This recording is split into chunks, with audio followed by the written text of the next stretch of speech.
Alors on est toujours avec Tekard Geek et Brutal Kawaii et là on est sur le stand de Monchichi qu'on appelait Kiki avant je crois en fait, c'est ça. Donc c'est quoi? C'est un retour de Kiki puisqu'on n'en a pas entendu parler, enfin ça fait un petit bout de temps qu'on n'en entendait plus parler et on pensait qu'il avait disparu à part dans la chambre de nos parents ou ceci, cela. Donc qu'est-ce qui se passe? Pourquoi ce gros boom du Kiki en fait? Alors sa disparition est en partie vraie. Disons que après le grand succès qu'a connu Monchichi au début des années 80 en France, il s'est un peu éteint dans les années 90 et est revenu timidement au début des années 2000. On a décidé l'année dernière de le relancer ici en France sous son nom original qui est Monchichi. C'est le nom qui est utilisé dans tous les pays du monde, la France ayant fait figure d'exception culturelle en fait à l'époque de son lancement. C'est souvent ça, oui. Voilà. Et donc on a lancé l'année dernière en amenant un certain nombre de nouveaux modèles aussi qui n'avaient jamais été vus sur le marché. Ça va aussi avec l'évolution de Sekiguchi, qui est la société qui fabrique en fait le produit. D'accord, très bien. Donc nouveau modèle, si tu pouvais nous présenter quelques nouveaux modèles justement. Oui, bien sûr. Par rapport. Alors les modèles les plus connus en fait sont les modèles qu'on appelle classiques. C'est ceux qui se présentent ici avec le bavoir. En France, a beaucoup été vendu donc le modèle complètement nu, qui n'avait pas de bavoir. Celui-là, le modèle le plus iconique de la gamme, c'est celui-là en fait. Parmi les nouveautés, on a notamment des mamans. Et je vous montre la rose qui est en fait le modèle qui a eu le plus de succès à Noël l'année dernière en France. En France. Voilà. Ah ouais, d'accord. Okay. C'est le plus cher. Dans cette gamme-là, dans mon cœur de gamme, les 20 cm, c'est le plus cher. Et pour autant, c'est celui qui s'est le mieux vendu. Comme quoi? Ça, c'est les petits nouveaux les petits nouveaux aussi. On les appelle les Baby Chichi. Les Baby Chichi. Voilà, ils ont été lancés au tout début de cette année. Ils ont été lancés au Japon en 2005 et viennent seulement d'arriver là en France. D'accord, très bien. Voilà. Et ça pareil, ça marche bien. Alors celui-là, il fonctionne très bien. Ouais. Celui-là, il fonctionne très bien. Pour être tout à fait honnête, on se demandait si au final le marché était déjà assez mature en Monchichi pour avoir un design un peu légèrement différent, puisque c'est pas exactement le même. Et finalement, il y a une très bonne réaction parce que dans les gens qui collectionnent, souvent on a des familles qui collectionnent en fait. D'accord. Où chaque membre de la famille a sa collection et le fait qu'ils puissent interagir en ayant un enfant et un parent, ça fonctionne bien. Oui, je comprends, tout à fait. On peut voir aussi produits dérivés comme la maison Chichi en fait, la maison Monchichi ça a l'air sympa ça aussi. Alors des accessoires et des sets comme ça, on n'en a pas eu depuis très longtemps. Là, c'est un de nos premiers produits plastiques, en fait, qu'on a lancé dans pas mal de pays européens l'année passée et qu'on devrait introduire en France l'année prochaine, en fait.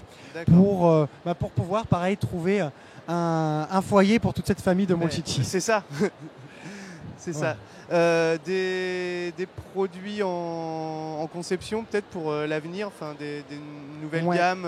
Alors justement, c'est bien que tu poses la question parce que la maison, c'est que le début. Nous, ce qu'on aimerait, c'est avoir de plus en plus de sets qui offrent un peu plus de jouabilité à Monchichi parce que c'est vrai que c'est un produit de collection, mais à partir du moment où il y a aussi une nouvelle génération d'enfants qui jouent avec, on est en train de développer, on tournera certainement autour de concepts familiaux, petites poussettes, balançoires pour les bébés, ce genre de choses. D'accord, pas le délire, l'avion de Barbie, l'avion de Chichi. On va pas encore aller dans cette gamme, mais il n'est pas exclu qu'une voiture de Monchichi voit le jour, un de ces quatre.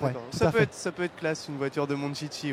Et puis j'ai vu des petits samouraïs aussi que j'ai trouvé. Alors c'est juste derrière toi. Ouais, d'accord. Alors ça, c'est vraiment des modèles de collection qui sont vendus principalement en Asie, pas uniquement le Japon, mais également sur la Chine. En fait, il faut savoir par exemple que la Chine est un marché assez spécial puisque les ventes se font principalement par des magasins à thème Monchichi. Ok. Donc il y a environ 120 magasins en Chine qui ne vendent que du Monchichi. Voilà. Et pour ce public-là, on a besoin de nouveaux modèles de manière mensuelle. Ouais, je comprends. Ouais. Voilà. Ce qui fait que pour nous en France, où on va avoir environ, on va dire 20 modèles, 25 nouveaux modèles par an, en comptant les exclusivités pour chaque enseigne, en Asie, on peut vite arriver sur du 500 nouveaux modèles, voilà. D'accord, ok. Sur l'année. Et donc là, on a cette gamme qu'on a fait venir spécialement pour le Japan Expo, en fait, avec 6 modèles différents. Hop. D'accord. Alors, celui qui a eu son petit succès, c'est celui-ci. Ah ouais. Ok. Oui, mignon. Qui est le plus bizarre au final, mais il a bien fonctionné. Et c'est peut-être sa différence justement qui donne le succès aussi. Et oui, donc tu parlais des magasins dédiés en Asie. Est-ce que c'est prévu pour l'Europe ou pour la France même? Alors, on est en train de faire un essai en Allemagne pour ce type de magasin. On a un projet à l'étude. Je pense qu'en fonction de comment ça se passe, à voir si on peut le décliner sur la France. Alors, la manière dont on est organisé, c'est que nous, fabricants, on passe par un distributeur qui, dans le cas de la France, est la société Bandai. D'accord. Qui est notre relais pour approvisionner les différents magasins et également être au plus près des clients et pouvoir gérer un marketing de manière locale, en fait. Okay. Donc, ils nous aident dans le développement des produits en nous orientant sur le design. Et nous aide à de nombreux égards. Et donc tous les projets sont faits en partenariat. Donc si on voit une opportunité sur un tel concept, on ira. D'accord. C'est clair. Ok, très bien. Clair. Ben, super. En tout cas, merci pour ta disponibilité et d'avoir répondu à nos questions. Et avec grand plaisir. C'était super. Et puis vive Monchichi. Merci beaucoup. Et si vous arrivez à donner un petit peu cette habitude aux gens de dire Monchichi, ça pourrait être sympa. Les Français ont en général du mal avec le changement, mais je pense qu'on va y arriver. Mais le nom en lui-même est sympa en plus, Monchichi. Enfin, voilà. Mais je crois que de toute façon, le plus important, c'est son visage et son sourire. Son nom, après, c'est secondaire. C'est ça. De toute façon, il est déjà dans nos esprits depuis plusieurs décennies. Donc je pense qu'il ne va pas avoir de mal à revenir sur le devant de la scène. J'espère aussi. Ok, très bien. Merci. Merci.